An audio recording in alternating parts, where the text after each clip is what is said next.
unfortunately, they haven't got any lapel microphones for us. So, I mean, that's pretty simple technology, but we haven't got that, right? But, we need to be here for the thing. That's so true. So maybe that won't be sufficient. Just standing here? Okay. Yes, that should be fine. Like that. I'll give you an introduction in a few minutes. Briefly mention Wattblock. Well, I don't know about Wattblock yet, but I'm looking forward to hearing about it. And then you can take it away from there. About 30-45 minutes, is that probably? The whole presentation? Yeah, or a bit longer. It's fine. We've actually got 2 hours. Could go right to 2 hours. Oh, could it? Oh, right. I kind of just dumped a whole lot of slides. Oh, okay. Okay, well, that's fine. Well, if it is going to go over the hour, we'll give them a break at 5 to the hour. We've got a bit of a structure. Just keep an eye on the time. You see the structure there.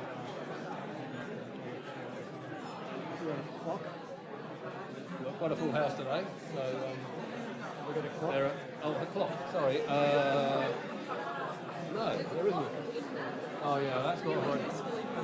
Yeah, very useful position. There would be a lot better, wouldn't it? You're welcome to borrow my watch. Just leave it on there, as long as I don't forget and leave it there. Time again. Well, that's the other way of doing it. Yeah. The recording has started now, by the way. So, set a timer for 2 hours. Oh, 2 hours, okay. We should be out of here in 2 hours' time. But, yeah. Good, great. So, well, I'll introduce you in a bit. Okay, right, let's go. Okay, thanks very much for coming, by the way. Yeah, it sounds. I'm really looking forward to it. It sounds really interesting. Yeah. Gavin Holliday. I'm the lecturer on the course. So, I'm a convener. You may have met Mr. Sproul before? Yeah. Oh, yeah. Well, you did the course. Back in 2 years ago. Alistair was doing it then. Alistair's still involved, but I've taken over the main running. And Kate and Sam are helping me organise the content. So, thanks. So, afternoon, everybody.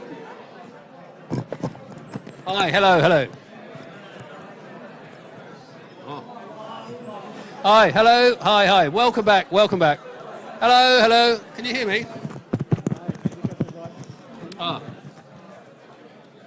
I think it's on. Hi. Can you hear me? Bit of hush, please. Okay, welcome back. I hope you've all had a good break. It was nice to have a break last week. I hope you found the same. We're now getting back into the course, not the second half, of course, we're only about a third of the way through. But nonetheless, we've got a very interesting presentation for you today. It's the first of our guest lectures. And this is great for getting some more perspective about the industry and getting some more ideas about what's going on out there in the real energy efficiency world. So we've got the great pleasure of hosting members of the company Wattblock with us today. And Wattblock are doing a lot of work on looking at apartment blocks and strata units, trying to understand and engineer energy efficiency measures in those. So we have with us Ross McIntyre and Jacky Zhong, who are going to be talking to us about Wattblock and how it operates, and I believe give us quite a few case studies about actual operation of the system. So really looking forward to hearing about these, and so thank you very much, and we'll look forward to this content. Thanks very much, Ross and Jacky. Okay, thanks. Can everyone hear me? Is that coming through? Yeah. Thank you, Gavin, for having us. You're welcome. So I'm Ross McIntyre, co-founder of a startup called Wattblock, and Jacky Zhong is a graduate from the University of New South Wales here, and he came onto our team a couple of years ago, and we're going to talk to you about energy efficiency in apartment buildings. So a brief outline, I'll talk to you a little bit about the background of Wattblock and how our system works. Jacky's going to talk about interval data analytics and common systems that you see in apartment buildings. We've done a big project with the City of Sydney. Yes.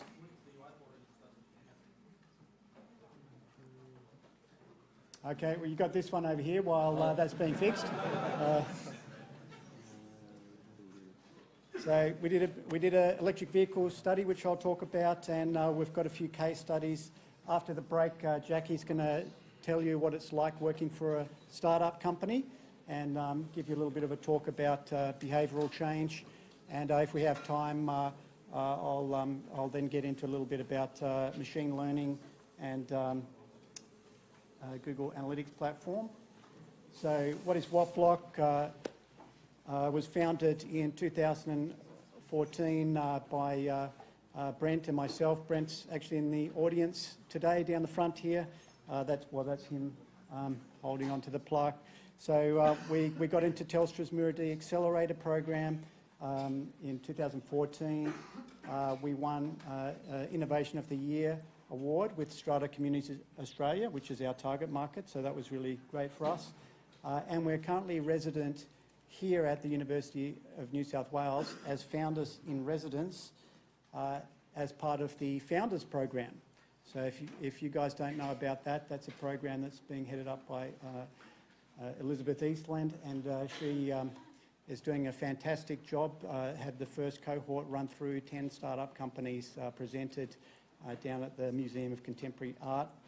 So have a look at that. There's the website address. So these are our customers, some examples, Strata buildings. Does anyone here own an apartment? We've got a couple in the audience, so if you own an apartment, you would know that you elect a Strata committee, and the Strata committee is responsible for managing common facilities in the building like swimming pools, lifts, basement car parks and things like that.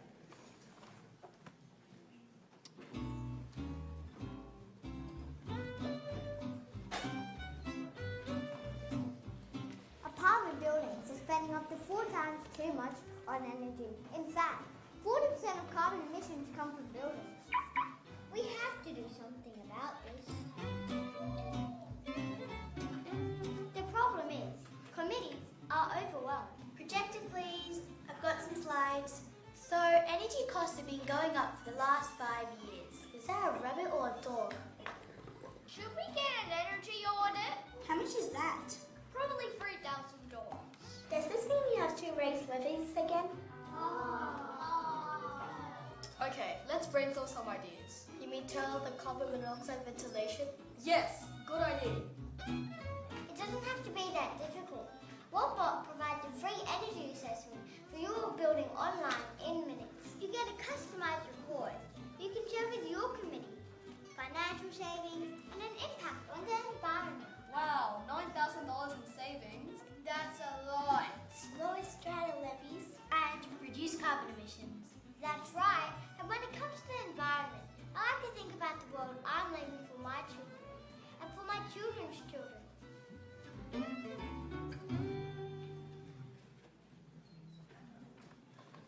So, yeah, that's a typical Strata committee. So now you'll know how they work. So they're responsible for managing, we've estimated, around $2 trillion worth of energy spend in common areas globally. That's just common areas, so we're talking about swimming pools, lifts and things like that. Lights, basement car park ventilation, common hot water systems. So a common hot water system is where you have a room somewhere that has some storage tanks that supply the hot water to all the apartments in the building. So sustainable developments are becoming more of a thing now. There's only a few notable flagship developments we can point to at the moment. So Victoria's got Nightingale, the Commons and Yarra Bend there. So strata schemes which are marketed as energy efficient, sustainable. There's White Gum Valley over there in Western Australia. Has anyone heard of Power Ledger, or did anyone buy any Power Ledger tokens? So White Gum Valley is trying to look at blockchain as a means of energy trading between townhouses in that development.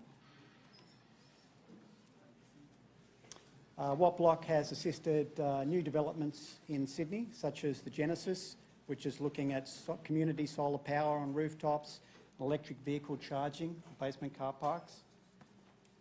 And Miami Ice up in Queensland with an electric vehicle charging project. So Miami Ice used to be an ice factory, converted. So the Australian market, common area spend around about $3.6 billion on electricity. We're in a property boom at the moment, particularly Sydney, I think, is out the front leading that, and apartment buildings have overtaken private houses for the first time. Yes. You having difficulty hearing? If I hold that up, is that better? Is the mic not working very well?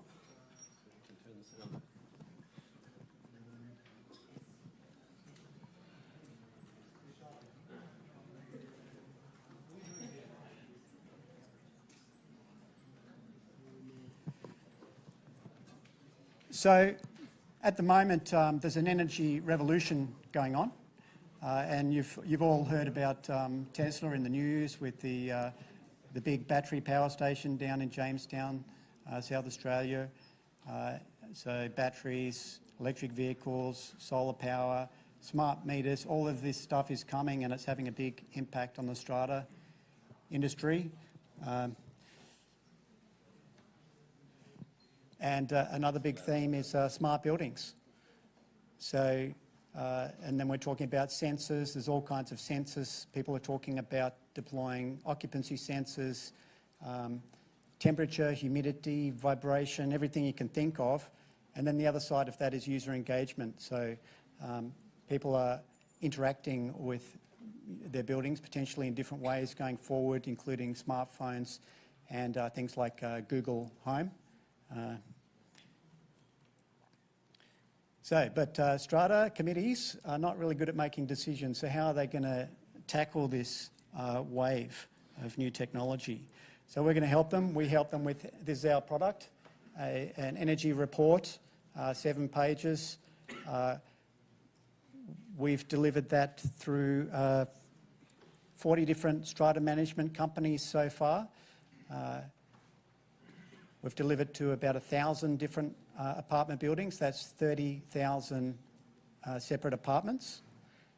And they've saved up to 80% on common area energy consumption. So why is it so high? Because Strata committees are not energy experts and they don't know how to do this. So this year, the NABERS rating system is going to be launched for apartment buildings. You may have seen this already in effect in the commercial space. So that's coming in June. They've already figured out the various different mechanisms by which it will work. And it's going to be trialled in, I believe, 50 different buildings to start with.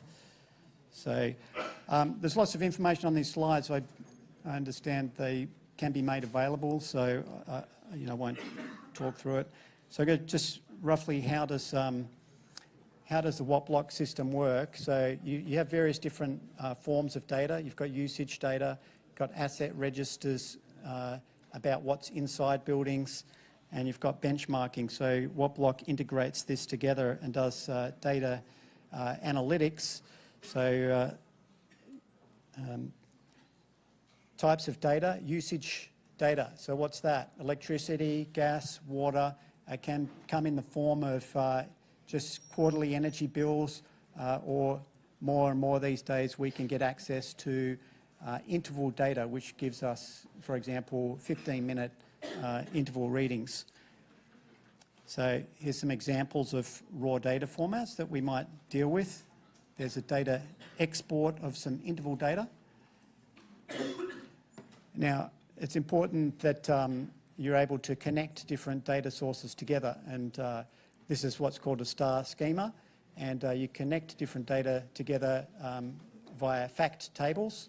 For example, You might have a Strata plan number or meter numbers, which enable you to combine data together. This is an example of some interval data with 2 different energy bills, which have been combined together via a single Strata plan number. So this building has 2 common area meters. But you don't want to show that to your customer. It's interesting for analysts to look at and understand what's going on, but a customer doesn't want to see that. You can give them monthly information or a daily usage profile starts to look more interesting from a customer perspective. So that's usage data. It starts to get more powerful when you can add in metadata about the building. So that's things like, for example, how many apartments there are, how many lifts, how many swimming pools. They can also get down into more detailed information via asset registers into such things as like how many lights there are and what's the wattage of those lights. Strata buildings tend not to have asset registers, so we usually start by sending them a data capture form with fairly simple high-level information.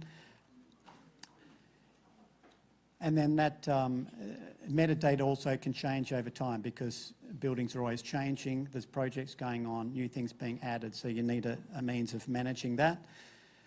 So when you tie in that metadata through that star schema, connected up with the usage data, you start to be able to do more powerful things.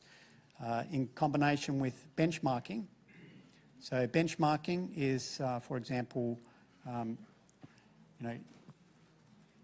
is your building spending 4 times more than the next building, based on similar parameters like number of apartments. So that sort of analytics is what underpins our reporting platform.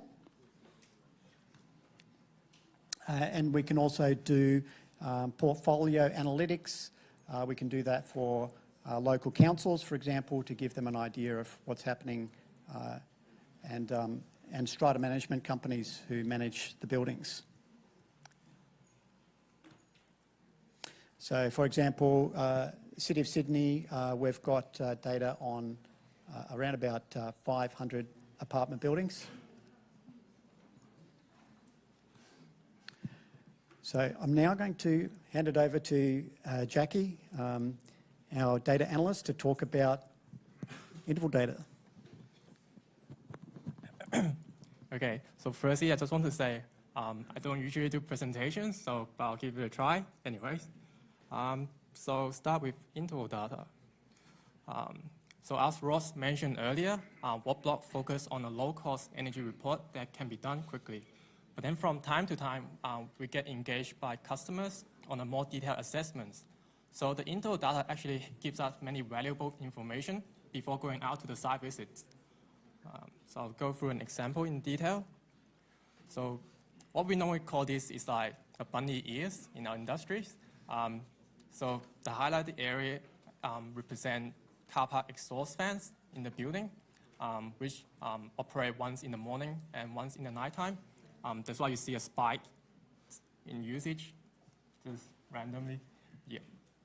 And then we also see the baseload energy usage.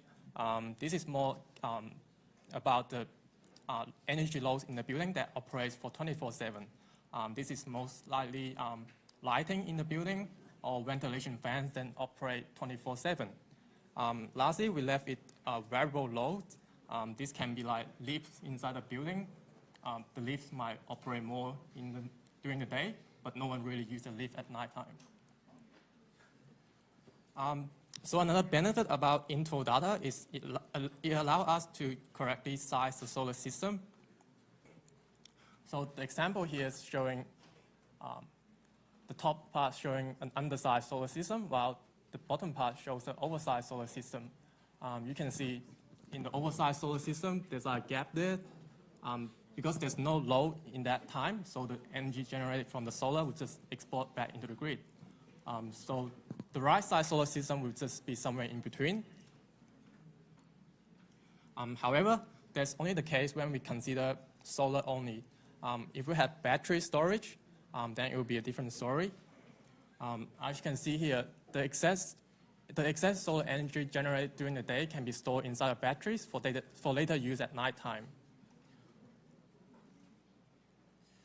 And another case that we are thinking of is something called load shifting. So previously I mentioned the car park exhaust fan operates one in the morning and once during the afternoon. But what about if we change the operating hour of the car park fan so that it only operates during the time where the solar energy output the most? That way we can increase the solar system size while reducing the grid demand. I'll get back to Ross. So how should we go? Thanks, Jacky. Well done.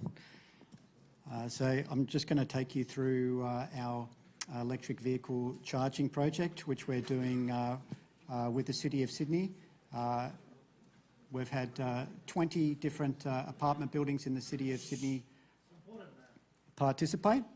And we've also done a survey, national survey, with 125 participants in that. That's the national survey. So some results from the survey: 78% of residents want to have electric vehicle charging in their apartment building now. And 79% want to have it as a user pays system on their own car space. So electric vehicle charging, we expect in the next 10 years, around about 25% of new vehicle sales will be electric cars. Some positive feedback from the survey. I won't go through that. And some negative feedback. You can read that if you follow up. I like the one about this not being Soviet Russia. Yeah, people installing EVs should be evicted. So there's people that are very passionate about this. This is affecting them at the moment. Here's some common electric vehicles that are sold in Australia. So don't just think Tesla. There's a whole lot of vehicles out at the moment. Hybrid vehicles have been around for a long time, and people are plugging them in. So we've got a little bit of profiling of the types of people that drive different kinds of vehicles. So vehicle ownership, a lot of small and family cars in apartment buildings. Typical driving distances, you can see this is City of Sydney data as an example. Most people are driving 50 to 200 kilometre range. This is an interesting statistic here. This is when people expect to have an electric vehicle. So people that have some idea about it believe really that they'll have it in 2 to 5 years. So it's going to have a huge impact, right? And they think they're going to get Teslas. So they want to have individual chargers, user pays. They don't know where public charging stations are at the moment, but those that do already have electric vehicles, they commonly do use public charging stations. The City of Sydney has 2 solar-powered electric vehicle charging stations. And those with EVs also like to plug them in at home. As you can see there, all you need is a standard 10 amp power socket. So most vehicles come with an adapter for that. So is this vehicle actually stealing common area energy? That actually really depends on what the Strata bylaws are. And in most cases, the Strata don't have a plan, so those common area power sockets were provided for vacuum cleaners and the like. It doesn't typically have anything about electric vehicles. So Stratas need to plan for it. So we did deep dive assessments, visited 20 apartment buildings. This is what we've seen there. This is a typical switchboard, common area switchboard. And note the cable trays through the car parking there. People are getting in and hooking up their electric vehicles to common area switchboards as well. So, and the problem with that is that there's limited space on the switchboards for actually connecting them. And also, the switchboards have limited capacity. They weren't designed to accommodate so many electric vehicles over time. And so this is going to be a huge impact. On average, most switchboards that we looked at had an average capacity of 9%. And that's significantly affected by our modelling, which assumes that people will typically want to plug their vehicle in during peak hours when they get home from work. But if you install a load management system, you'll be able to manage that load and distribute the charging of the vehicles overnight. So most Strata schemes will be needing something like that. They don't need superchargers. It's perfectly okay to have a 16 amp charger, for example, should be sufficient for most buildings. User pays solutions. You can have a card system for shared parking space, or on private spaces, if you have an embedded network in the building, you can have an integrated energy bill which combines your apartment energy usage with your electric vehicle usage altogether. So we're going to see more and more high density challenges coming up, such as vehicle stackers and lifts, and alternative solutions such as vehicle sharing, starting to see that already. There's some more comments there. So just in terms of our Wattblock energy reports, we try to make it really simple for the Strata committee with some dashboards.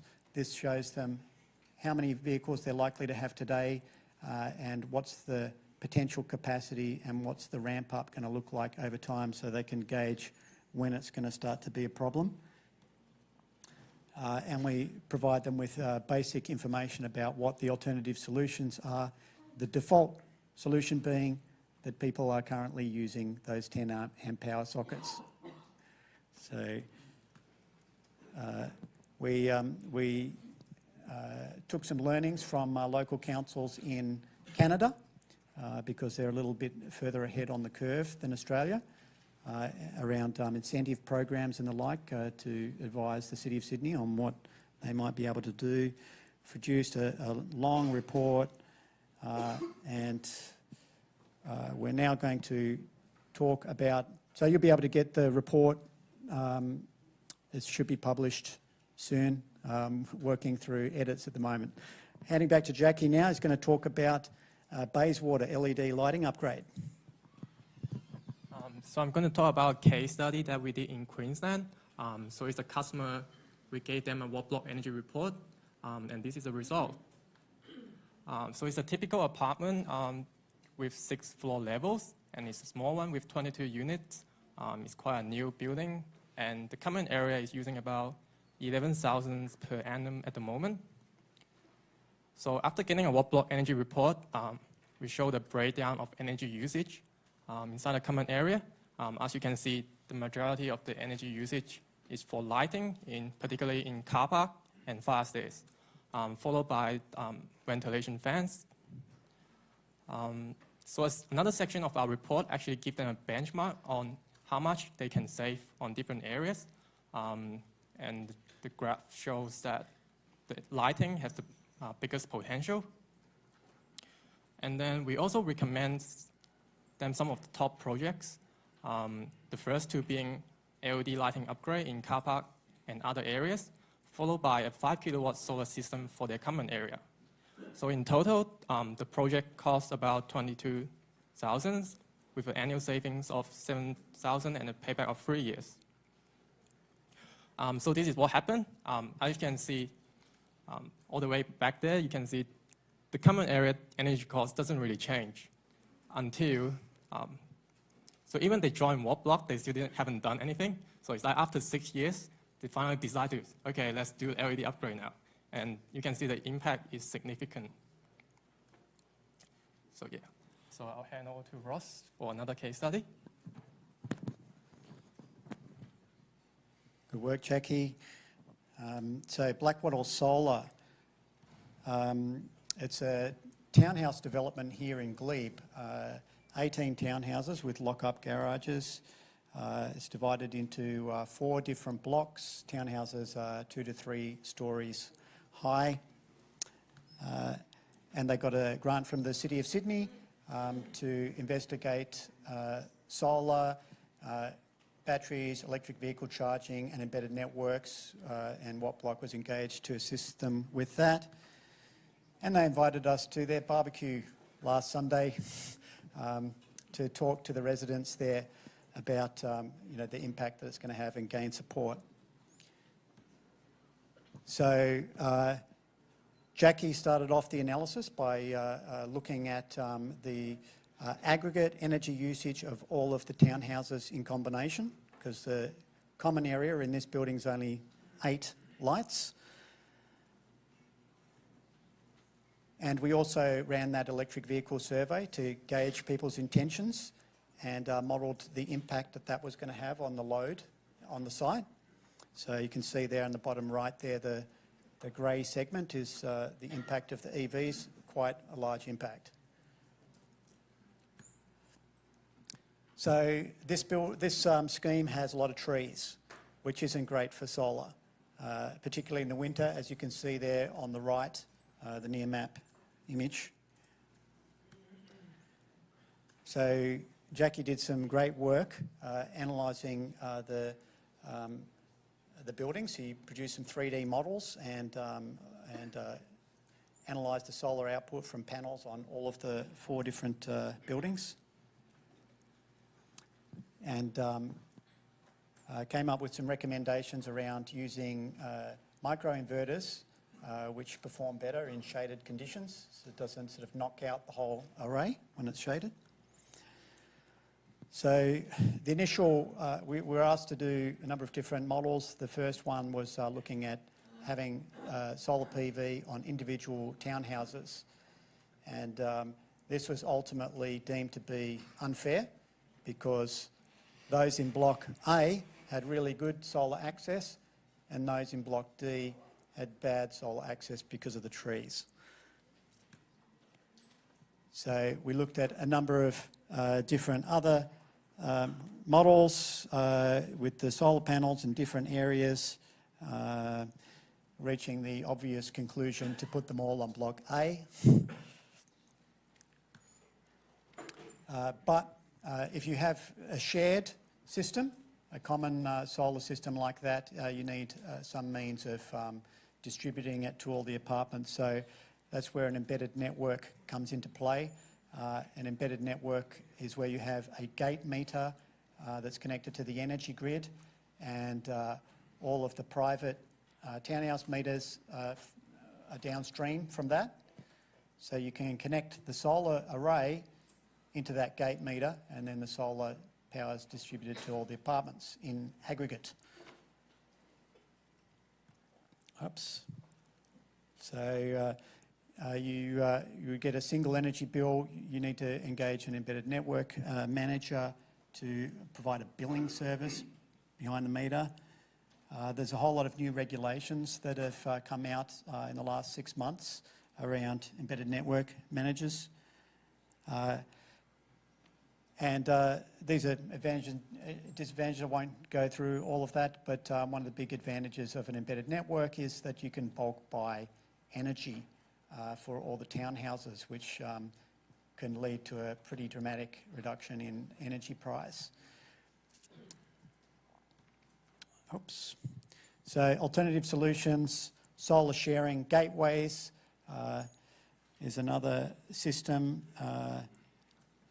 Perhaps a regulatory, easier to install, but it costs about the same and you don't get the bulk buy benefits. And you don't get a single bill either. You end up having to have 2 different bills. So we also looked at using batteries to increase the size of the array covered that. Advantages of batteries, very expensive at the moment, but in the last 7 or 8 years, battery prices have come down by 75%, and we expect that to continue. So we presented them with results for the different scenarios. We weren't recommending batteries because that pushed the payback out. Payback on these projects, we were looking at anywhere from 4 years to 10 years. But they wanted to do the...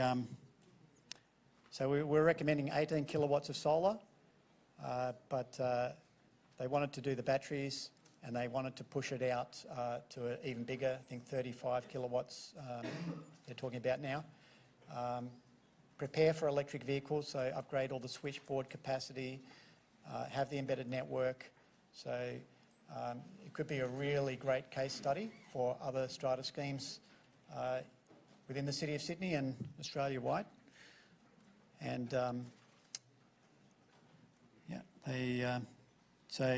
regulatory information, cleaning the solar panels.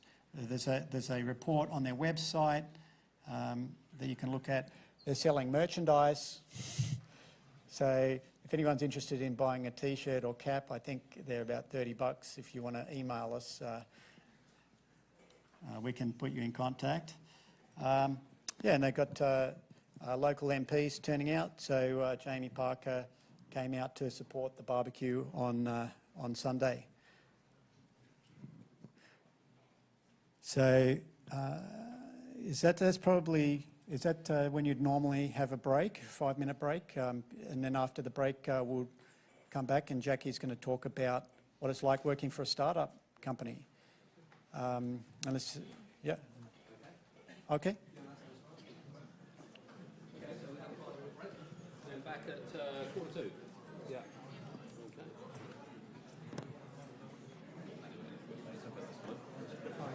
That's great. Really interesting. Yeah, you're getting your head around all the different aspects of working with a partner.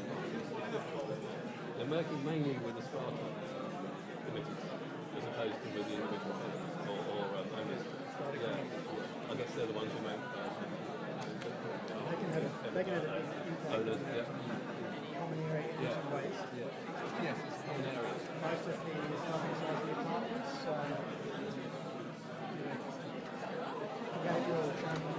Yeah, I suppose that's really what I thought about the internal common areas amongst those things like lights being on all the time. Yeah.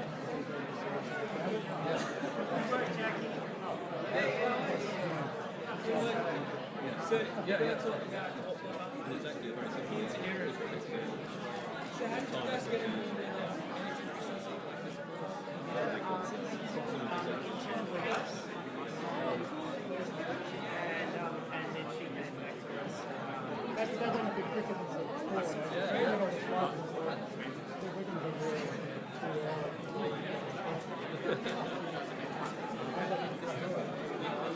No.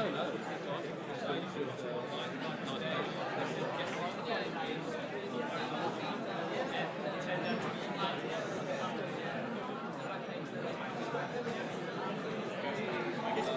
they will be on the recording. There's a camera recording. I'm not quite sure which one it is. It might have heads in it. It's difficult to tell which angle it's pointing at. It seems to be pointing here. It does, it seems to be in the middle. Yeah, I know. That's a tested sometimes. But yeah, so what you've put up so far is having the slides put up with copies of PDF.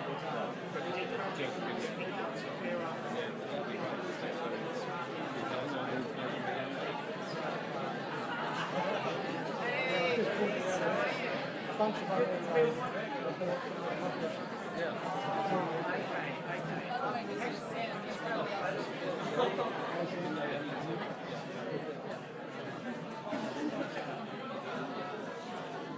Sam and Kate are instrumental in redoing the course and updating it.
Do you think it's about the same again? Probably, yeah. Yeah. I think Jacky's doing most of the talking now. Oh, okay, Yeah. okay. So, okay. Hello. Hello. Right. So, okay, we'll get going again on the second half. So Ross and Jacky are going to continue on. Hello. Okay, we're going to continue with the second half now. Just to let you know, Wattblock's been on campus here for a little while now, and we do have interns from the University of New South Wales that come and sit with us to do their industrial training. I think at one point we had 20 interns working on a virtual assessments project for the City of Sydney. So I'm going to hand over to Jacky now to let him tell you about what it's like working with a startup company.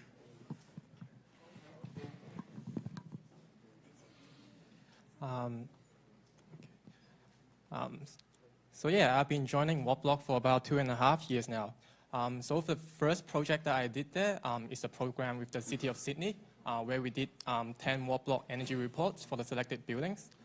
So the best part about that project is site visit experience, where you get to go out to site. It's a lot more refreshing than sitting in the office all day.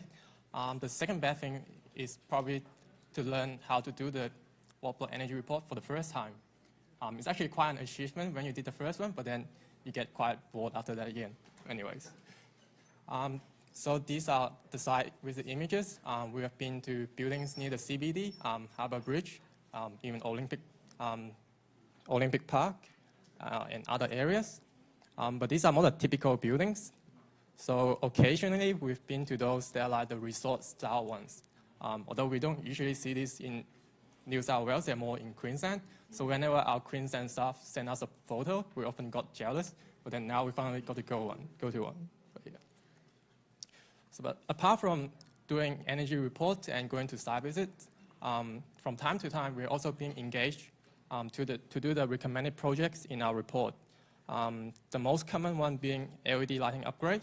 So what you would do is just to go out, walk in these car parks, take some pictures before the upgrade, and take some picture after the upgrade. This is to show evidence that the building has actually done an upgrade, and they can actually claim some rebate from the government. So apart from taking pictures, we also need to count the light and map it on just a Strata map. So all the different symbols here represent different lights. We have to tally it when we go back to the office, so we know how many lights we have to purchase.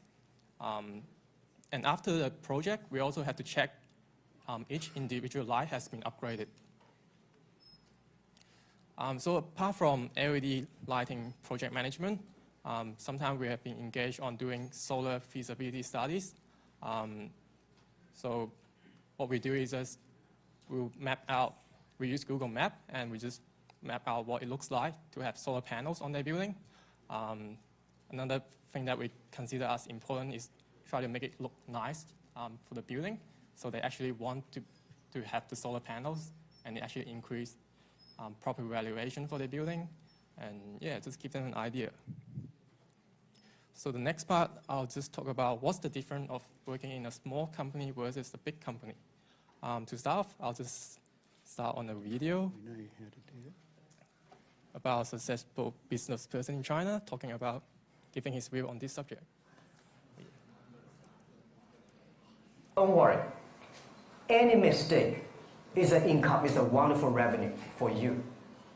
So I tell myself and told my young people, before 20 years old, be a good student. When you do entrepreneur, just to learn some experience. Before 30 years old, follow somebody. Go to a small company. Normally in a big company, it is good to learn processing. You are a part of a big machine. But when you go to a small company, you learn the passion, you learn the dreams. You learn how to do a lot of things at one time. So before 30 years old, it's not which company you go, it's which boss you follow. It's very important. A good boss teaches you differently. And from 30 to 40 years old, you have to think very clearly when you're working for yourself, if you really want to be an entrepreneur. When you're 40 to 50 years old, you have to do all the things that you are good at. Don't try to jump into the new area. It's too late. You may be successful, but the rate of dying is too big. So 40 to 50, think about how can you focus on things that you are good at. But when you are 50 to 60 years old, work for the young people. Because young people can do better than you. So rely on them, invest on them, making sure they're good. So when you are over 60 years old, spend time for yourself. On the beach, sunshine, right? It's too late for you to change normally. But this is my advice to the young people. 25 years old, make enough mistakes. Don't worry. You fall, you stand up. You fall, you stand up. Enjoy it. I mean, 25 years old, enjoy the show, enjoy the show. 오케이, 땡큐. 또 다음 질문 받겠습니다. 28살 입사업자 김지입니다.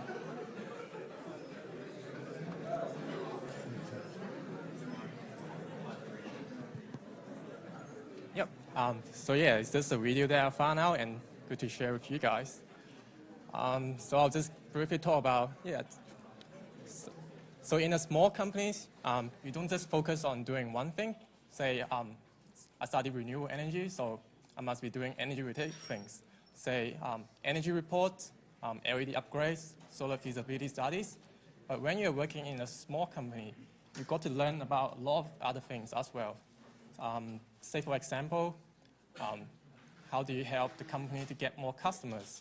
So I've tried to go around the streets with my bicycle, handing out flyers to the letterboxes, but it's still quite a fun experience.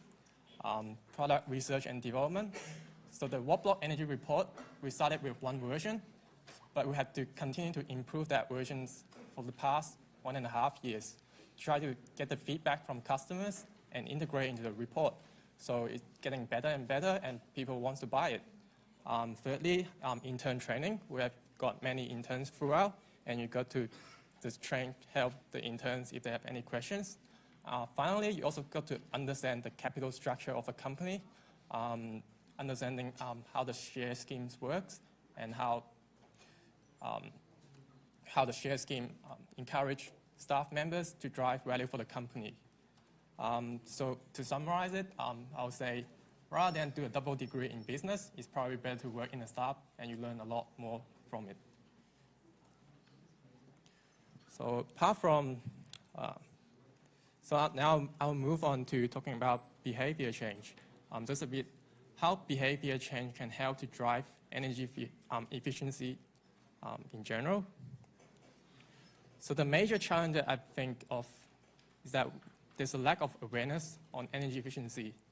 So when I grow up, electricity is just always there. So we use it at nighttime, turn on the lights, watch the TV. Now we use it for computers, charge our mobile phones. But the question of where does electricity actually come from is not really interesting enough for us to ask about. Unless you really live right next to a power station, you don't really get to see the emissions that comes from energy generation. Apart from that, I think there's a lack of knowledge as well. We don't get to learn a lot about energy when we were growing up. In high school, we might learn something difficult in physics that I don't really understand still. So yeah, but that's what we're doing here now, studying renewable energy. So it's really important to understand the energy appliances inside your home, what's consuming the most energy, what technologies are available in the market, and how much can you really save. So I'll just give an example. So since after working at Wattblock, I've started doing an energy assessment for my own apartment.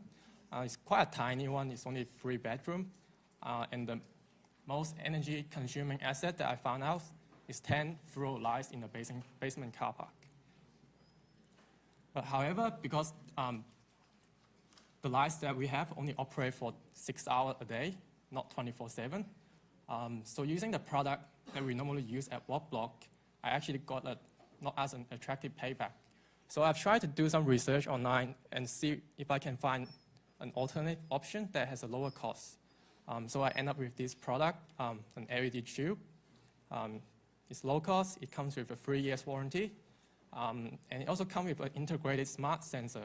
So if you see the dot towards the end of the tube, it's a sensor. So what it does is it detects, if people walk past, then the sensor can detect it and it will operate at full brightness.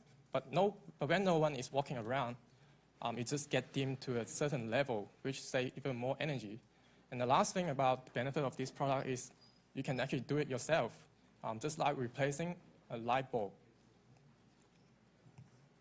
So if you want to have a look at this website, they have a really detailed process on how you can do the retrofit by yourself. So here are some of the numbers.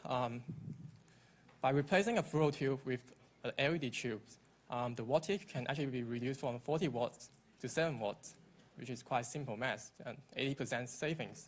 And considering a capital cost of $30 to replace the lights, the payback is actually 6 months, which is a lot quicker than most of the solar projects. I won't go through the detail, but if you want to have a look at the calculation later on, you can have a look at.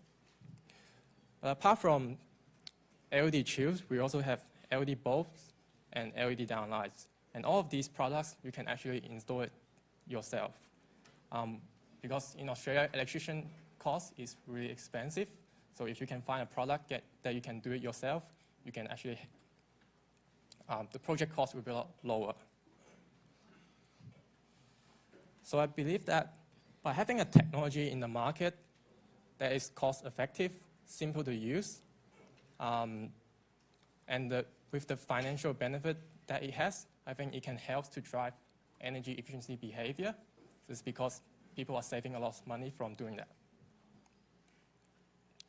So apart from talking about technologies, I also want to mention one of my personal experience on what actually makes me to drive my behavior change, which is actually just going to developing countries and experience what life is about when you don't have electricity. So back in uni those days, I've been searching through an intern position. So I found out this company called Pollinate Energy, and what they do is they sell solar lights into the rural slums of India, and this is their product with a small solar panel and a light. So the light will be charged up during the day, and the battery can last for a long time. And the product can be used for charging their mobile phone as well. So the image here shows you what a slum is like. So why are people living in this area? So the reason being, so people from the farmland want to move into the rural area to find a better job, but then they can't afford the expensive housing. So they end up all living in these called urban slums. So at nighttime, if you walk through one of these areas, it's actually completely dark unless if you're near a street light. So it's actually quite an effective way, but sad at the same time, to market the product by holding a light there, because everyone just can see you at nighttime because you're holding the light, and they can understand what's the benefit of the solar light. So another thing that I'm going to talk about is going through Cambodia. There's through another course that I did in my 4th year, which is called Sustainable Energy in Developing Countries. So what they do is they provide sustainable housing, education, and agriculture for the people in Cambodia. And recently, they have just bought a large piece of land to housing 100 families. Yeah, you can see the course code there if you want to check it out. It's like, so after doing that course, you got to work with this company just on the ground in Cambodia. Of course, they have also, when you think of a developing country, you might not think they have good food there, but they have really nice desserts there as well.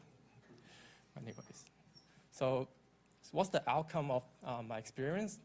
So by going to developing countries, you understand that we're really fortunate that we have access to electricity and clean water. By having that understanding, it actually drives my energy efficiency behavior, trying to not shower too long, say, reducing it to 5 minutes. And then maybe also considering other energy efficiency technologies like a heat pump. Yeah. So in summary, just want to say, I think behavior change have two main parts. First is to drive energy conservation. Just use what you need. So in the context of LED lighting, because most of the lights in the common area of the apartments operate for 24/7, the question you might ask is, can you reduce the time? Does it have to be on 24/7? But if you can't do that because of safety reasons, so go to part 2. Can you implement an energy efficiency technology like LED lighting? So if you can do that, yeah, that's great. And lastly, maybe starting with yourself. So how can we, starting with ourselves, do something to drive energy efficiency? So going back to this picture, I think it has a really important message. Alone, we can do so little. Together, we can do so much. Say, for example, if one of us can somehow help to change, changing 10 LED tubes, 100 of us can help to, 100 of us means 1,000 LED tubes. There's an energy savings of 300 megawatt hour per year, which is equivalent to 200 kilowatt of solar system. So I believe that energy efficiency has an important part in the transition towards a greener future. And yeah, so I'll get back to Ross.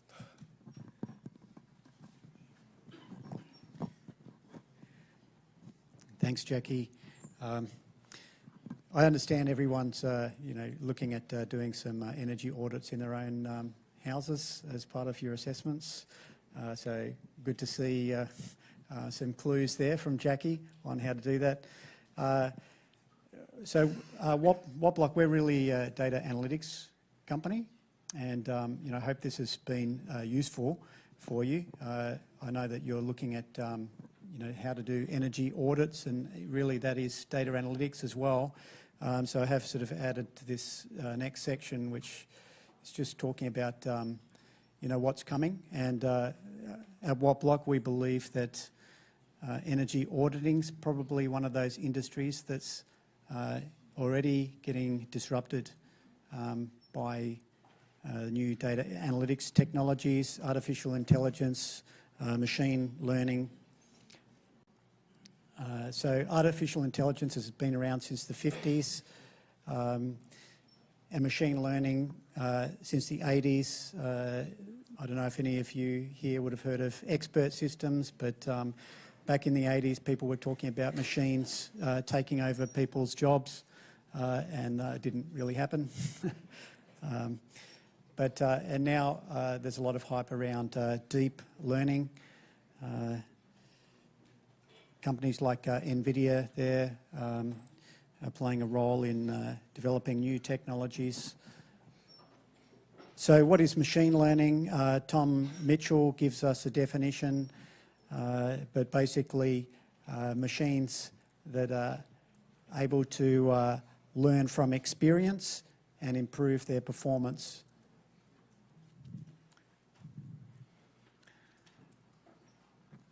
So there's a process. I won't get into the process of machine learning, and there's different types of machine learning. I think one of the main things is that deep learning, which everyone's talking about at the moment, is where the machine doesn't need inputs or feature engineering. You just give it the data, and it learns to distinguish and make sense of that on its own. So that's what's happening. For example, does anyone have Google Photos? Is anyone using Google Photos? A few people in the room. If you upload, your personal photos to Google Photos, it immediately starts working out who everybody is, and you can search people by name. So how is it doing that? It's you're just giving it a bunch of photos, and it's looking at that. It's figuring other things out. It's identifying objects as well. So we're actually using that. We take a lot of photos inside apartment buildings, and we're actually using that, and it can identify things like running man exit light. So all I have to do is type running man exit light, and I'll get all the photos which have a running man exit light across all of our thousands of buildings, and the photos are probably hundreds of thousands now. It doesn't work for everything, but it recognises doors, recognises cars. And how it works by breaking down the image, and it works out patterns, it works out common things.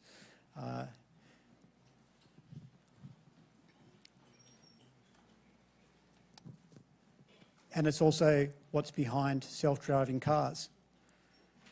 So cars these days, in order to be autonomous vehicles, they need to identify and categorise everything. So this is how an autonomous vehicle sees the world.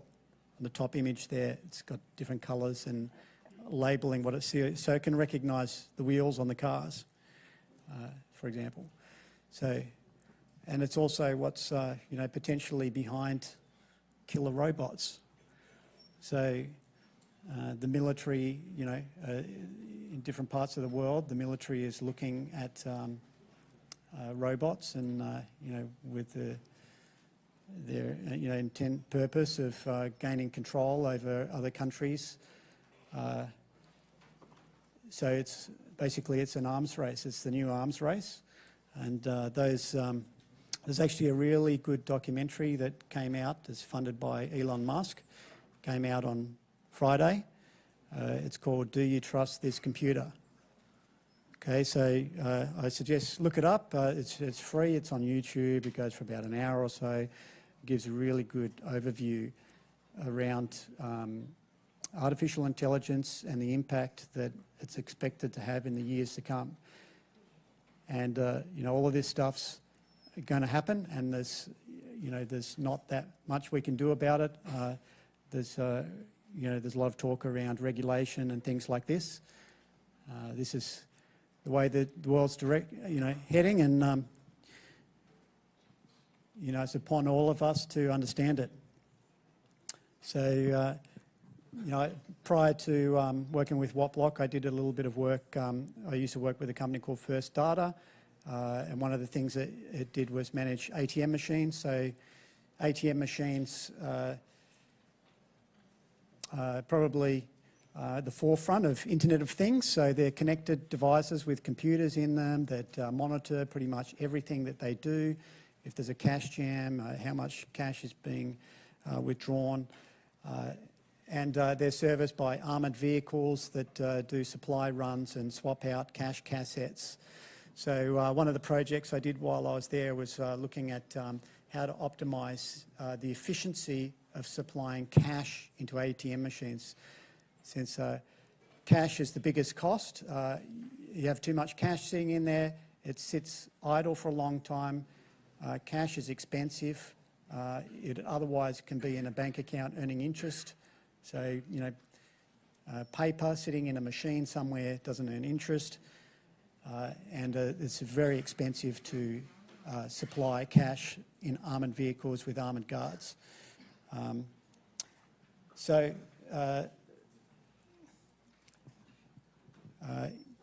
With effectively self-optimizing algorithms, the ATMs were able to reduce the average cost of cash per $100 dispensed year on year for 4 years.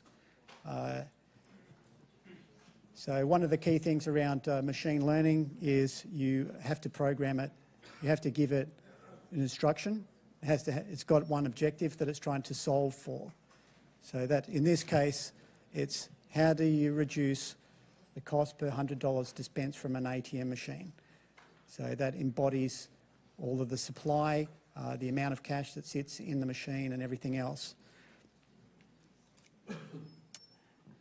So just quickly, relevant to everyone here, we've used Google Cloud Platform.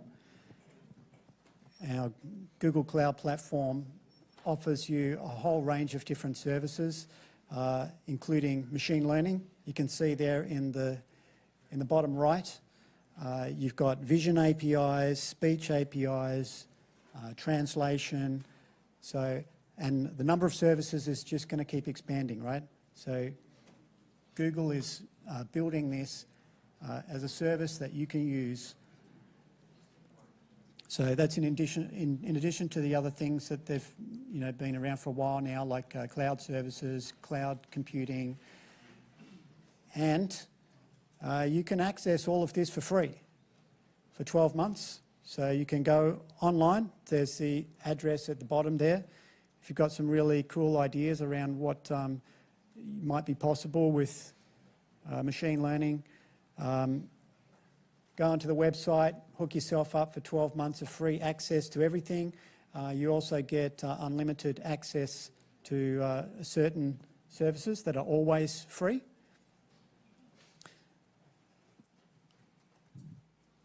This is what a dashboard looks like when you log in at the moment. But, think about, websites. When, the internet came out, everyone wanted to have websites. You had to build them using HTML coding. And then, over time, it's become more and more user-friendly.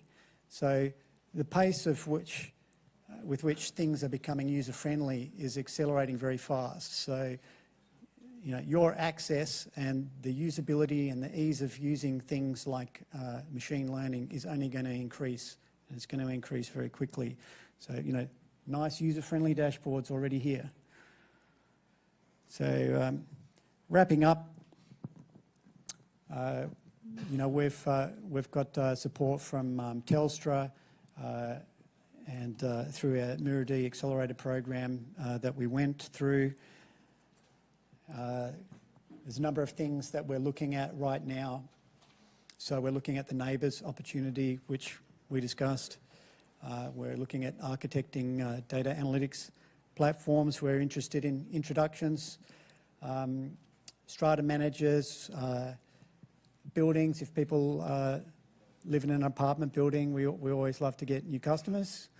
Come and talk to us. UNSW programs, we participated in a number of different programs already, including a submission for the government's Smart Cities and Suburbs program, which is, I think, it's a national program. I think the submission wasn't successful, but they'll probably be standing up a new submission soon, and that'll be bringing together different faculties looking at smart cities applications. So that's our presentation. That's our contact emails. If you want to drop us an email, you want to buy one of those Blackwater Muse T-shirts for $30, we'll put you in contact and get you one of those. If you have any questions, and let us know. And I believe the presentation will be put up online for you to download. Okay. Thanks very much.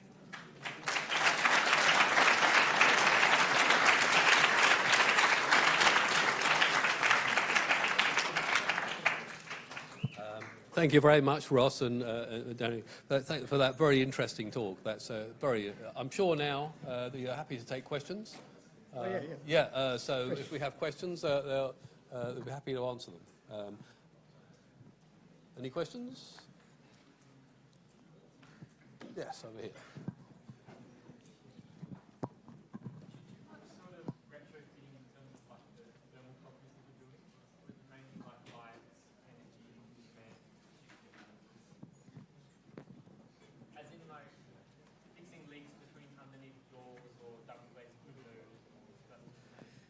Okay, so do we do much energy efficiency projects outside of things like lights in basement car parks? Do we get into things like structural works? No, not really. But we have spoken to different companies. It might be a thing that comes into our analytics in the future, but we do tend to focus on energy efficiency retrofits. We do actually cover water analytics in our reports as well, so that was one thing we expanded into. And with embedded networks, that also encompasses not just common areas, but what's inside apartments as well. Yeah, things like structural build quality. We spoke to a company that does double glazed windows, and I think that's actually a really big opportunity. A lot of the companies, a lot of the strata buildings that we see are not well built from an energy efficiency point of view. But yeah, good question.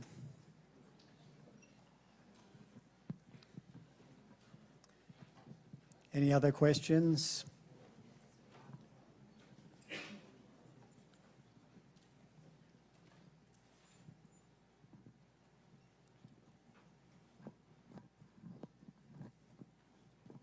Come on, don't be shy.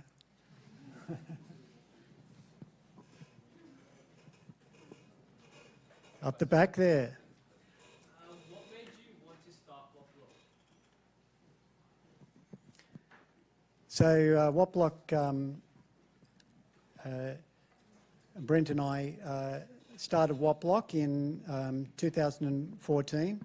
So Brent, prior to starting Wattblock, Brent actually was the chairman of an owners corporation, a strata committee, and he realised at that point, I think there was a power outage in his building, and the chairperson at the time decided to shut power down to the building rather than install a generator. And for a number of days, there were old ladies walking up and down stairwells with torches, going down to the garbage bin to throw out all the food from their fridge. So there was an uprising, and Brent got installed as the chairperson, and they looked at the energy problem, but it just was a rabbit's warren that he got caught up in, and it was just an endless process of finding new things that could be done to reduce energy costs. So, and I was working at First Data at the time, doing data energy analytics for ATM machines and so forth. And Brent sort of came to me and had a chat about starting up Wattblock and how we could use data analytics to fast track the energy audit process. So, and yeah, we've been going for about 3.5 years, and it's been a roller coaster ride. Thinking about that roller coaster ride, is there like a single biggest obstacle or challenge that you think was in your way as a startup? The biggest challenge is actually working with our customers, the strata committees. So that's the key problem that we're addressing with our product. So strata committees are not equipped. They're not energy experts. They don't understand these things. All they get today is an energy bill. The energy bill doesn't tell them anything, just tells them how much money they're spending. So they don't know. They're unaware. And the only way that they've been able to find out is to get an energy auditor in to have a look at it. And, they'll quote, sometimes $5,000, $10,000 for larger strata schemes. And they just don't want to pay that much money. So, yeah, strata haven't done anything for years. We're helping to solve that by dramatically reducing the cost of them finding out just basically how do they compare to other buildings on energy usage. Are they spending twice as much as the next building? And then, creating that awareness, giving them the data, enriching that data over time, and helping them on their journey to bring down energy waste.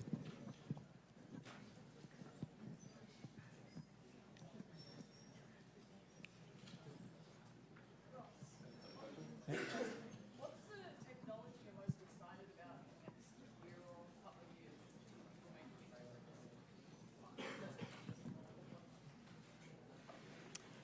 I'm going to let Jacky take this question.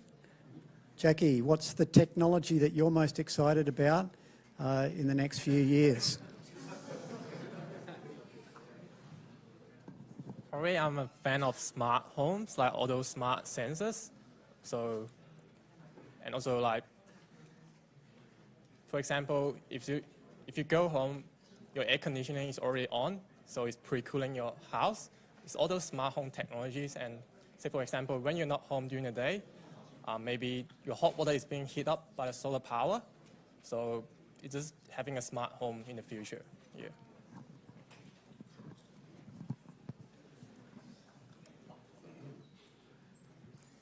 Any other questions for Jacky or myself?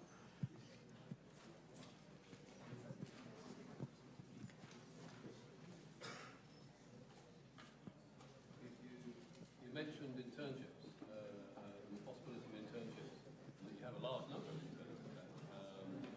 Is that something that you can, that students may be interested in?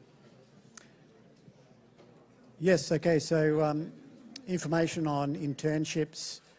So you've got my email address there on the screen. Just drop us an email if you're interested. Generally, we like to run internships during the semester break so that you know, you're not having to juggle you know, your studies and exams and so forth. You can focus on working with us at Wattblock.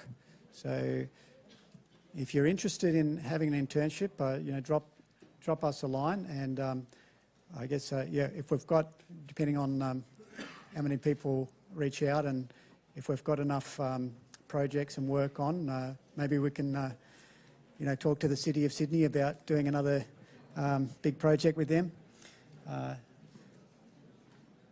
Be very happy to hear from you. And we're just here on campus, right? So you know, you can knock off your industrial training commitment as well. Yeah, because it's going to be fully accredited, and it should account for the national part. Did it in your case? Yeah. Does that count? Yeah.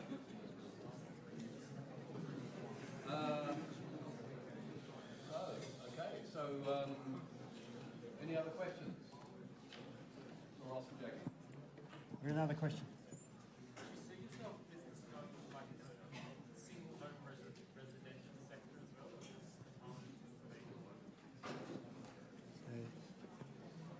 Do we see ourselves going into single home residential as well as just apartments? Probably not, because you know, our technology is all around, or the problem that we're trying to solve is helping strata committees making a decision. So solar, you know, Australia's got probably among the world's best in terms of solar installation on rooftops, but it's only on individual houses. There's virtually zero on apartment buildings because of, well, there's a number of reasons, but one of them is because strata committees and the decision process that they need to go through. I was actually very surprised with the, was it the Bayswater example, where you said that the strata committee decided to go for the full works, having batteries and a large system, etc. That decision-making process is a really difficult one for a strata committee to make. But you help guide them through that. And why did you recommended the simplest solution was just having the PV in place, but they actually opted for the more expensive one. That has to be decided by the owners voting. Okay, just another question there. I think we're talking about the Blackwattle Muse solar project. Yeah. So we recommended that they look at solar installations and delay installing batteries. And they actually wanted to go large. They wanted to go batteries. They wanted to go bigger solar. They wanted to go EV charging, embedded network, big project. So, one of the reasons that they want to do that is because of the valuation impact that they perceive it's going to have. So, and there's plenty of evidence out there that consumers are now looking for sustainable apartment buildings, and they're looking for buildings that are EV ready, EV charging ready. So while the payback might be longer, they actually think that the uplift in valuation for the properties will be more than they'll spend actually on the project. So from that perspective, it pays off straight away. For investment properties as well as for owner-occupied. So the Strata is working for those too.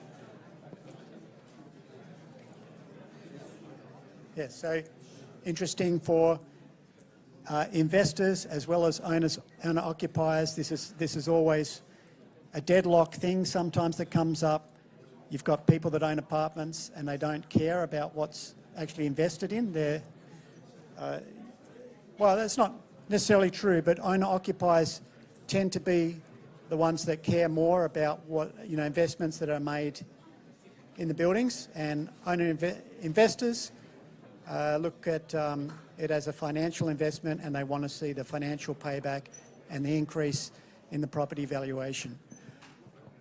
Okay, I think, we've got another question. Okay, I think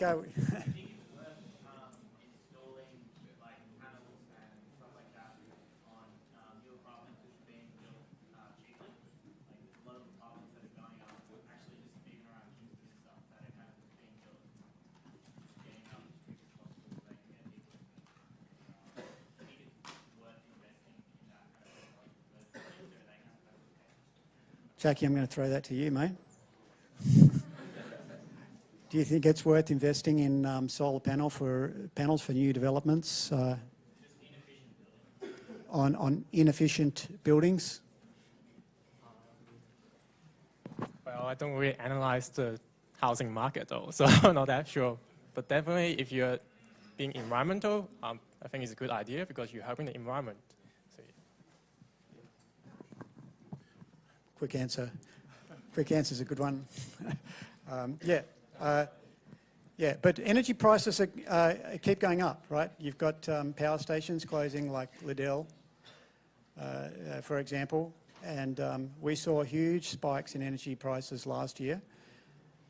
And, with more uncertainty, there'll probably be more of that. So energy prices are going up, and you may have read about, following on from Tesla's battery project in Jamestown, South Australia. They've engaged with the South Australian government to do a distributed energy project. What does that mean? That means putting solar and batteries on rooftops. So I think they were looking at 50,000 different buildings.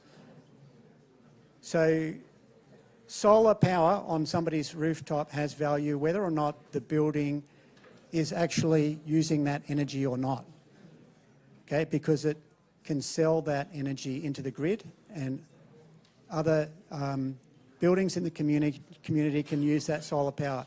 And in fact, there's various different commercial models, and I'm not sure of the details, but I suspect that the Tesla's project actually involves them owning and operating the solar and batteries as a power plant on different households. And they may actually compensate those households just by paying rent effectively for using their roof space, as opposed to them using the energy. So distributed energy, there's a lot of investment in this. You may have heard of Solar City in the US, actually acquired by Tesla. The Australian energy companies are racing to be competitive with these sorts of energy production and distribution models. So distributed power generation, it's very efficient. Generation closer to the source of consumption.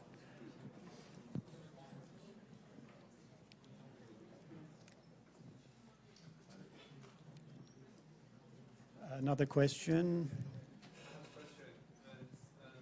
You mentioned that you have to site for apartments to install the solar panel system. So how long will it generally take to get your cost recovery? I don't know. Do you want that one, Jacky? You know the answer. Jacky did some fantastic analysis for us with Blackwater Muse that we went through, and they looked at paybacks anywhere from 4 to 10 years on their investment. It's a little bit more expensive in strata schemes where it's like a tall, high-rise building, because it's very difficult to get the panels up there. So when you're talking about high-rise buildings in the middle of the CBD, how do you get the panels up there? Very expensive. So that's one of the reasons it hasn't been done. But when you're looking at lower mid-rise buildings, you can use cranes or scissor lift. Not that expensive. Solar panels themselves really, really cheap now. Racking systems, fairly simple and easy to install. And inverters, batteries coming down in price as well, really fast. So a bit more expensive, say 4 to 10 years for a townhouse scheme. It might be pushed out for high-rise.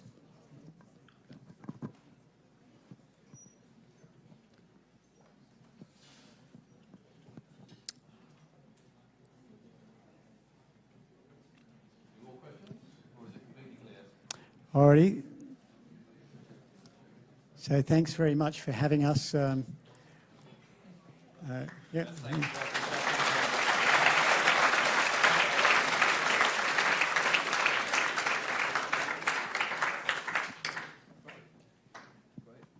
very much, guys. Yes, that's pretty good, actually. So, thanks again. Well, hope we get some more interest on the internet. So you can recommend them. Yes, excellent. It's a great model. Really good business. So thanks again. Very valuable to hear about that. And then you'll send through the slides to we can put them up online. I just better make another announcement before we disappear. So hang on a sec. Okay. Just one more thing. A couple of other points, I suppose. So this has been very useful, having this guest lecture. We're going to be having another guest lecture next week. Sort of a guest lecture. Alistair Sproul is coming to give a talk. He's one of the lecturers on the talk. I won't be here, but he's talking then. You have the assignments due in this week. Assignment 1 due in on Friday. Please make sure you get them in on time. You don't want to have penalties for being late. But continue to do your assessments and complete the assignment by the end of the week. And then the other thing is we've got the second quiz coming out, probably later this week on quiz 2. Okay, so see you next time. Finishing a little bit early, so thanks very much.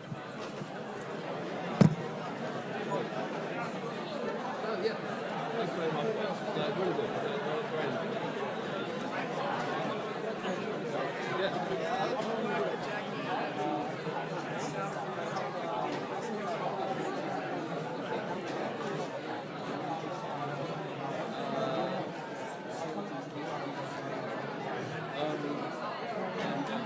You should be able to go in and upload another version.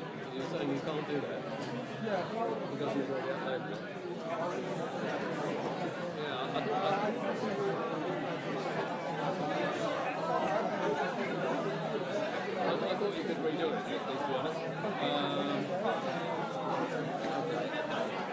understand the way the provisions are done in the system. I'll have a look at that and see if we can adjust it so that it's a bit more adjustable. Please send me an email. But what I'll try and do, I'll try and adjust it so that you can do another repeat it until the closing date.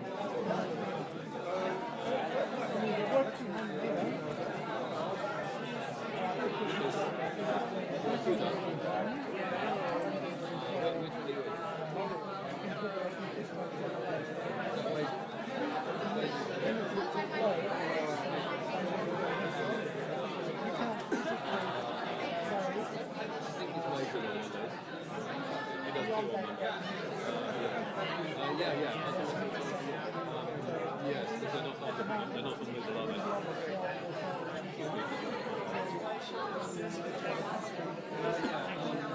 When you email me, you tell me what you ask about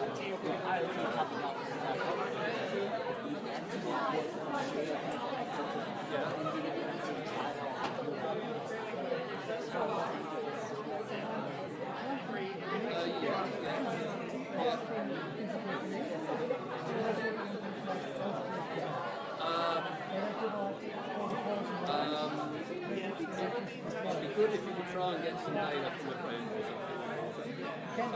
something. If not, it would be good if you could estimate how much. Because the point is, it's not really the actual data that they're looking at, it's the way you're analysing it. So that's important. So it doesn't really matter. You can make up some numbers, really. That doesn't really matter. But the important thing is how you analyse it and how you estimate the assessment of how much you're using. So have a guess. If it, they're receiving income, so can they... not think of the numbers at the moment, but have a...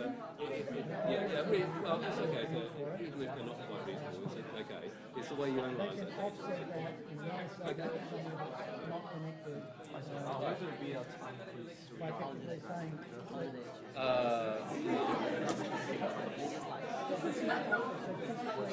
You mean in quiz 2? Oh, wait, that's true. Well, we haven't put that up yet, so no, it won't have to be done in 24 hours. It'll probably come in a bit later. So yes, there will be some. No, it'll be done. We haven't organised that yet, so it won't be in 24 hours. We'll do that. We'll let you know. In general, we're going to try and do them very but the 24-hour thing was really supposed to be done. Everybody about it. We haven't got around to doing that yet. So that's it.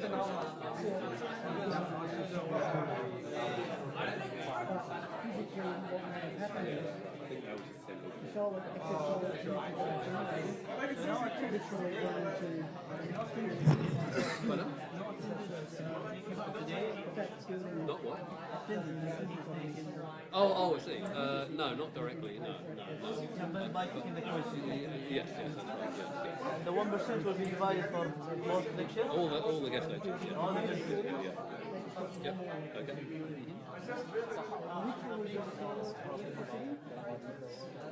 Oh, right, yeah, so similar to the problem that you went through just now, yeah. What, so you're having trouble accessing that data? Because I was on screen, actually about the watching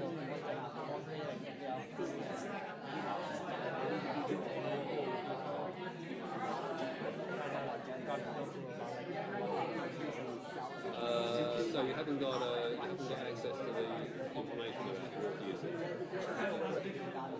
or the amount.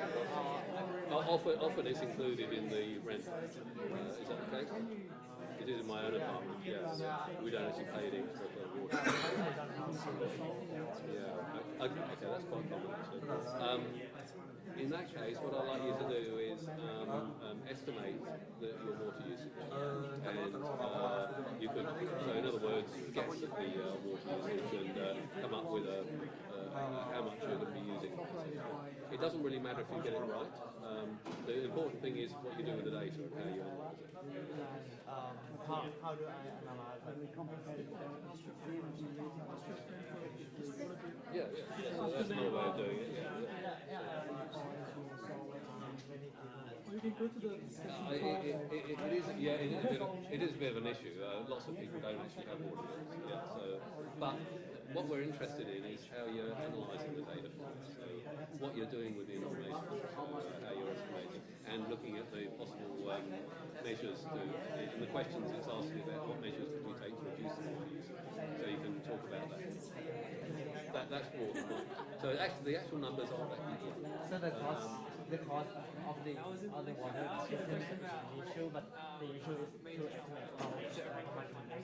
Well, yeah, give a rough estimate on how you're trying to show that you're understanding how it works, how the water delivery works, and how much water is being used, roughly speaking, and then what the measures are to reduce the amount of water usage. That's really what we're interested in. No, it doesn't really matter how many kilolitres you're talking about. It's really more to show your thinking and how you're approaching that problem. Is it important, like, to mention, like the usage of the water heater, like I don't know how like users goes like water heating. Well, water heating, of course, is using energy, usually electricity, or if there is, but often it's electricity as well as water. So there's both water and energy being used. So that cuts across both areas. Is there like any approach like so even if you're not paying for water coming in, you will be paying for water heating. So that will come on probably on the electricity bill. And it's actually often a very large proportion of the energy. So having efficiency about how you use the water is a way of saving electricity as well as saving water. I have no idea how to I know how to measure like washing machine or the water heater. Well, you can work out how much it costs to heat a certain volume of water. And then you can estimate, okay, it's difficult to measure exactly, but you can estimate how much water is being used in showers and washing and what else, and washing up and things like that. But then you can, from that, you can work out how much energy is being used in that water. That makes sense. Okay, good. Another question. Pardon? So I just have another question. Yeah. So I but they only give me like total amount of free water. Yeah. So I don't really know like It doesn't break it down, yeah. You know, if I put it like on a graph, it would be like the fat line for like so the daily. Sorry, so about the energy or the water? The water. Yeah, for 3 months. They only give me the total. Yeah, that's also. So if I just multiply in the graph, it would be like a fat, it would be like a straight line for like this. Is it possible? If I divide it by 3 and I take the average. I guess the answer is the same, really. Try and do an estimation of what the different applications are. Whether it's the same thing as washing machine, toilet flushing, all those things. This is like two-part question. First part you have to like given the graph of actual water use. The second part is just so if I only did the estimate, so because you have to compare like the estimate. Well, it is a very common problem, so we won't be marking it down by 50%. Can I take is a flat line graph? I mean, so essentially what you're saying is that the data will come in, you've got 3 months, and it's so many kilolitres for the 3 months, and the previous 3 months is a different level of kilolitres. So the graph will be very... yeah, we'll be like that. That's okay. That's okay. That is actually the data you've got.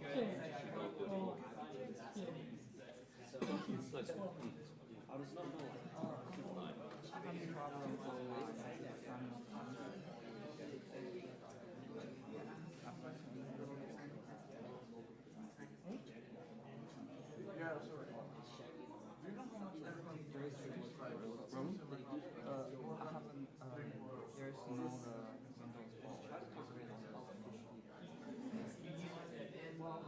Like last week?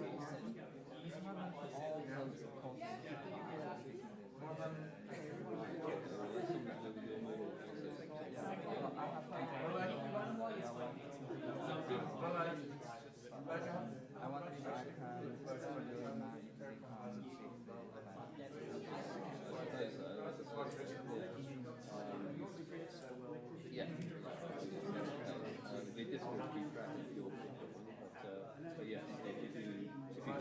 move it for some technical reason, then you have to do it that way. But presumably you've had the same issue with other courses before. No? It's only this course. Always. And you've had assignments due for other courses already, or is this the first one? What about the quiz? But it's only the upload. That's a bit odd because I don't understand. But you are, can make sure you continue trying to get that sorted out because it's obviously going to be an online problem. Is that the first time you've encountered this? You haven't encountered this in previous courses? No? It's only the semester. Okay. So it's always worked fine before. Oh, right. I don't know what the issue is. Has your enrolled? Have you enrolled? Yeah. Wonder what happened. I don't know. But look, the short answer is yes, you can email it. It's not the preferred way of doing it because it's much more difficult to keep track. But yeah, we can accept it that way if you really can't.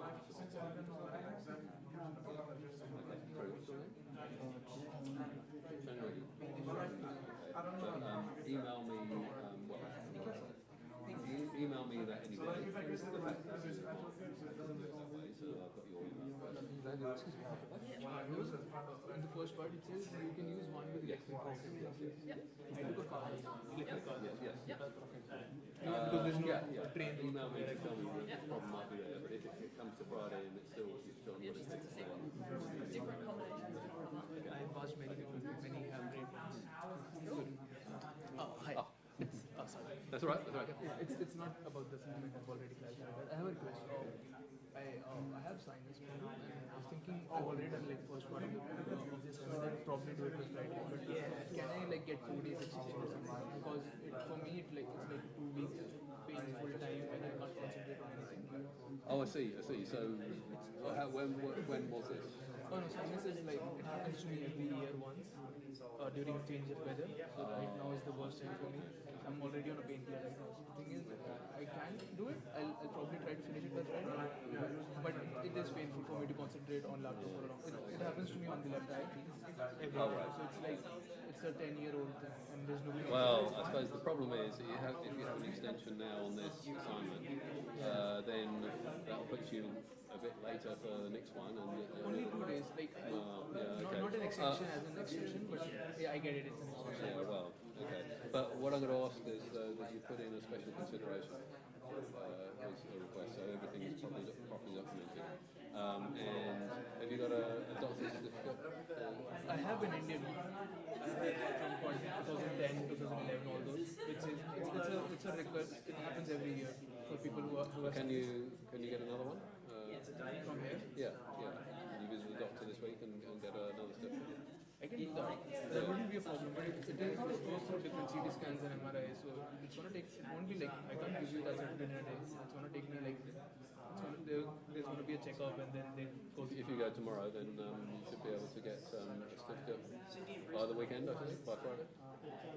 Because the procedure is you should have medical. The thing is, I will probably finish it way before Friday because I've already done one part and the second part I've got all the values. Well, okay. Well, if you do, good. I hope you can. But if you do need the extension, then I want you to put in the special consideration, and that should have a medical certificate, even if the medical certificate. The Indian certificate won't work if I have. Well, not really, particularly if it's back in 2011. No. I have from 2015 as well. I have like 2 years back as well. It happens every year. But yeah, surely you can see that it's got to be something that's relevant to this year. I understand it's an issue, not a problem. Because even in the class, I could only concentrate in half the class. Then half a class, I was my head down. Yeah. Because that pain's common. Like many people do have it. It's a very common problem. Some people can. The pain is not that much for some people. For me, it usually happens. I understand. It's a respiratory thing, which if you've got sinus problems, can be very painful. And it always happens on the head. It's not like other parts. But I think you should be able to get a medical certificate if necessary. I mean, I hope you can get it. I can. It's going to take